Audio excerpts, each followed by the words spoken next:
Perang Patri terjadi di Sumatera Barat dan sekitarnya, tepatnya di kawasan Kerajaan Pagaruyung dari tahun 1803 hingga 1838.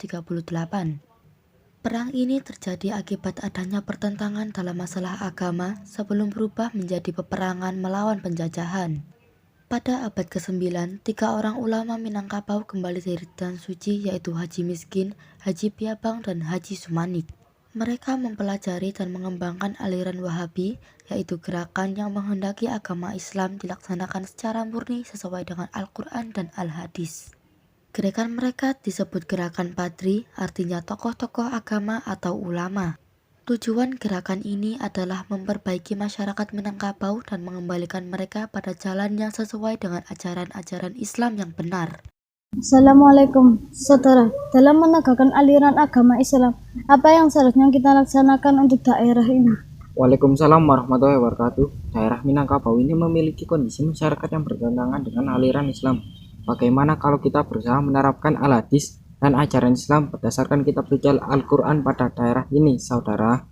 Apa itu tidak melawan arus di daerah ini? Tidak masalah, saudara. Tidak masalah bagaimana, kalau itu akan menimbulkan masalah bagi masyarakat di daerah ini. Sesuai aliran Wahabi kita, jikalau dalam menegakkan agama Islam jangan setengah-setengah, kita harus sungguh-sungguh dalam menegakkan ajaran Allah di tanah Minang ini. Gerakan Patri disambut baik oleh para ulama, dan sebaliknya gerakan tersebut ditentang keras oleh kaum adat yang menolak dihapusnya adat kebiasaan yang telah berakar meskipun melanggar agama. Maka terjadi ketegangan antara kaum Patri dengan kaum adat setempat.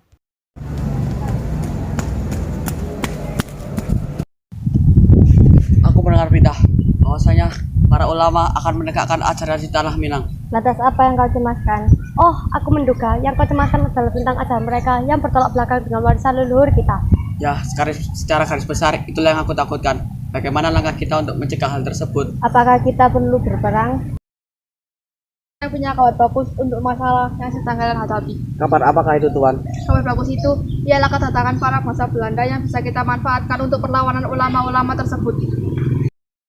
Adanya perselisihan antara kaum adat dan kaum Patri sebagai akibat dari usaha yang dilakukan kaum Patri untuk memurnikan ajaran Islam dengan menghapus adat kebiasaan yang tidak sesuai dengan ajaran Islam. Campur tangan Belanda dengan membantu kaum adat, pertempuran pertama terjadi di Kota Lawas, kemudian meluas ke daerah-daerah lain. Sehingga muncul pemimpin-pemimpin yang mendukung gerakan kaum Patri seperti Datuk Bendaro, Datuk Malimposo, Tuanku Pasaman, Tuanku Nan Rencek, Tuanku Nan Cerdik, dan Tuanku Nan Kapuk. Pada suatu hari, di mana sang mentari terang benderang, namun tak lama kemudian nampak asap hitam datang, yang merusak pemandangan dan membuat banyak orang risau. Tak lain, mereka adalah penjajah Belanda. Kedatangannya pun membuat keadaan tak lagi menyenangkan. Bu Darmi, saya dengar Belanda datang ke sini ya? Iya, Bu Suni, benar. Bagaimana nasib kita selanjutnya?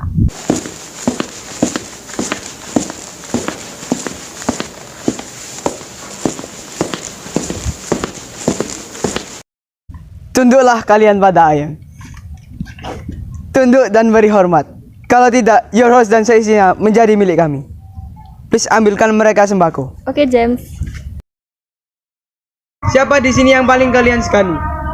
Tuanku Imam Bonjol. Hei, siapa dia? Harusnya akulah yang paling kalian sekali di sini. Dulu, Tuan. James, aku dengar ada 2 perbedaan besar yang bisa kita manfaatkan in here.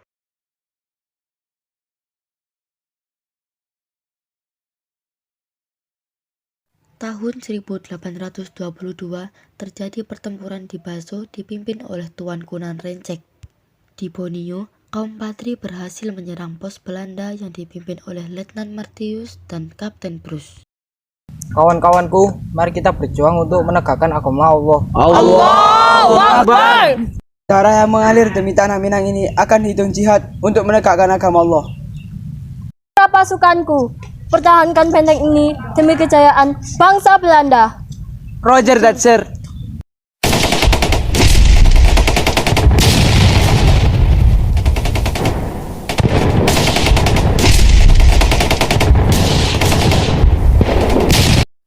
tahun 1825 posisi Belanda semakin sulit, apalagi di Jawa sedang berlangsung perang Diponegoro. Sehingga Belanda mengajak kaum Patri untuk melaksanakan perundingan. Maka diadakanlah kontrak perdamaian pada tanggal 19 Oktober 1825 di Padang. Untuk sementara, perang terhenti. Belanda memusatkan pasukannya di Jawa untuk menghadapi perang Diponegoro yang telah berkobar. Assalamualaikum Tuan. Maksud kedatangan saya kemari ialah untuk mengajak pasukan Tuan bergabung dengan pasukan kami. Karena kami memiliki tujuan yang sama dalam peperangan ini. Salah satunya membela agama Allah dan tanah Minang. Waalaikumsalam. Kalau untuk menegakkan agama suci ini, saya dan pasukan selalu siap untuk berjihad di jalan Allah. Akhir tahun 1834, Belanda memusatkan pasukannya untuk menduduki daerah sekitar Bonjol dengan sasaran utamanya menguasai Bonjol. Belanda menutup jalan-jalan yang menghubungkan Bonjol dengan daerah lain. Pasukan Patri pantang menyerah mempertahankan Bonjol dengan membuat parit-parit sehingga Belanda kesulitan masuk Bonjol. Sebelum kita menyiapkan peperangan esok hari, marilah kita menyiapkan segenap tenaga agar dapat meraih kemenangan. Tuanku Imam Bonjol, karena dampak dari peperangan ini terlalu mahal, banyak cara yang dijejerkan untuk melakukan peperangan yang tidak jelas ini. Bagaimana kalau kita mengadakan perundingan agar terhindar dari banyaknya nyawa orang-orang tidak bersalah? Lantas apa yang kau tawarkan dalam perundingan itu? Kami ingin mengadakan gencatan senjata. Saya setuju dengan keputusan rajamu itu, namun bersedia untuk ditarik alahan panjang. Belanda menolak sehingga kembali terjadi pertempuran. Bulan Oktober 1835, Bonjol dikepung dan tembakan dilancarkan ke arah benteng Bonjol. Akhirnya, benteng Bonjol jatuh ke tangan Belanda setelah selama 2 tahun dipertahankan mati-matian oleh kaum Patri. Dan matiku, kita tidak perlu takut kematian, karena surga telah menunggu kita. Perjuangan kita menegakkan keadilan untuk tanah Minang ini. Allahu Akbar, Allahu Akbar, Allahu Akbar. Tanggal 15 Oktober 1837, Tuanku Imam Bonjol menyerah sehingga perlawanan rakyat Minangkabau melemah dan dianggap sudah tak ada artinya lagi oleh pasukan Belanda. Bila bom nuklir diledakkan, akan musnah kehidupan di bumi.